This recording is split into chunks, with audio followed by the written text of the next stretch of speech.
Hey there, fight fans. Today in this video, big news, shocking news. The mixed martial arts community is rocked by the overwhelming disappointment that recently happened at Fight Night 221.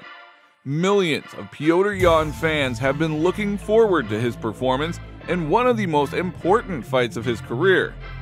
But instead, they witnessed an unprecedented, merciless beating of Petr Jaan.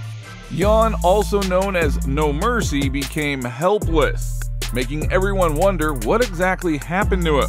Dvalishvili didn't give him a single chance throughout that fight, so in this video we are going to take a closer look at the events leading up to Jaan's downfall. What are the reasons of the defeat of Petr Jaan? And we're going to try to unravel the mystery of the worst performance of his career. So be sure to stay tuned. As you might remember, before the fight, both fighters, especially Jaan, made a lot of loud statements. He said that Merab does not pose any threat. He will easily defend Merab's takedowns and sort it out in the standing, and maybe even finish him. Many did not doubt that everything would be exactly that, and that Jaan would knock out Dvalishvili in the third or maybe even the fourth round. Petr's manager even said that the fight with Merab was a good option. But the manager did not take into account that for Dvalishvili, this would be an epic fight, and he was going to give it his all.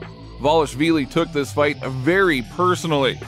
Like I said, I don't care any other fight, lost against whoever, but lost against him, I should kill myself or something. Everyone understood that after so much smack talk, he could not lose to Jaan. He just couldn't. And as for Petr, why didn't he allow himself to rest and then find maybe an easier opponent and not the top two of the division?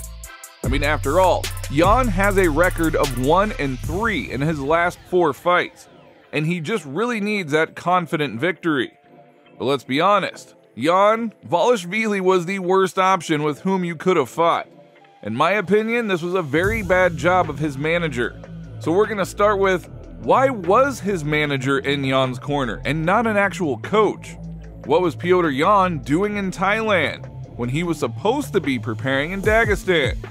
Against such a fighter as Dvalishvili, you want to invite other coaches and work on your mistakes. But actually, there are several reasons for Jaan's defeat, and one of them is that Jaan never prepares for a specific opponent. He does not analyze their weaknesses, although everyone, including Merab Dvalishvili, has them, but he doesn't do that. He also doesn't recognize his own weaknesses and work on his own mistakes. He only wants to blame the judges, the circumstances, and so on for his failures. He doesn't want to admit that he does have some technical problems and gaps in some different aspects of MMA. Petr lost 2 fights in a row, but the fight with Merab, well, that was something personal, and Jaan simply just burned out. He showed his worst performance of his entire career. From the beginning of the fight, the very first minutes, Jaan came out with a fire in his eyes, and immediately you could feel that he wanted to knock out Dvalishvili. But Merab quickly put out that fire. Dvalishvili wanted to get him in the takedown, but he couldn't get him down, so therefore he started looking for opportunities in the stand-up. But Merab was constantly threatening him with takedowns, which was causing a lot of chaos in Jaan's head, because he didn't know what he was going to be doing next. But Jaan did show some good defense in this fight. If he was a little bit stronger functionally, he maybe would have had a chance. But if you notice, it almost looked like Petr was having some problems with his right leg. With defense against takedowns, accuracy in delivering punches, he actually changed his stance in the second round and then stopped hitting altogether. Almost like he broke something. So it almost seemed as if Jaan never actually even entered the octagon. I mean, physically, yeah, but mentally, he didn't seem like he was there. The fans have never seen him so lost and helpless before. Dvalishvili tried to take him down more times in that fight than all of his previous opponents in his UFC career. He actually set a new record for the most takedown attempts in UFC history with 48 attempts. 48 takedown attempts. I didn't do 48 takedown attempts in a wrestling practice. Previously, that record was held by Cain Velasquez, who tried to take down Junior Dos Santos 33 times. Hands up. As soon as he gets his hands up, he kind of leans like this, right there. Look, this isn't boxing, man. This isn't all that. Merab, if he's watching this, which I know you groupies are, This right here you can capitalize on. You're welcome. But he got lost in his native element. Just even in the standing position, Jaan couldn't do anything. However, both in the second and third round, Merab, man, he looked really good. Although in the fight, Petr was pleasantly surprised with how good his defense was, but Dvalishvili still was scoring points in the eyes of the judges. He was better in all statistical parameters. Jaan's eye was broken. He could not regain in any way, and everything looked as if Jaan could only be saved by getting that early victory. But Merab was not going to slow down. He just kept constantly pressuring Jaan. Merab gave the best fight of his life, and Petr did show, well, basically almost nothing. In the 5th round, Dvalishvili dominated him again, throwing Jaan and then punching in the stand-up. Jaan's only answer was showing that he had strong character and that he wasn't going to give up. But alas, the ref's decision was unequivocal. It was a crushing victory for Merab.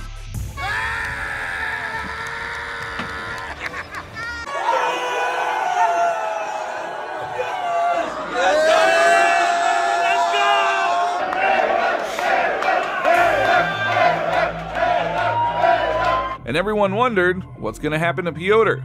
Well, of course, No Mercy is unlikely to be fired from the UFC even despite a series of 3 defeats in a row.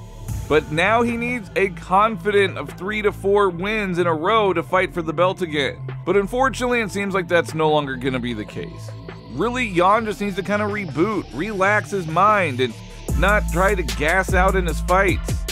He's only 30 years old, which means that he does still have quite a few years to return to his previous level. But in order to do that, Jaan does need to admit his mistakes and get out of his comfort zone.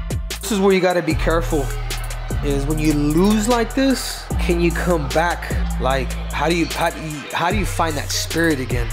How do you pick up that spirit? That's one thing that Petr Jaan's gonna have to soul search and get from. As for Dvalishvili and his best friend Aljamain Sterling, they are the UFC bantamweight fighters with the longest winning streaks.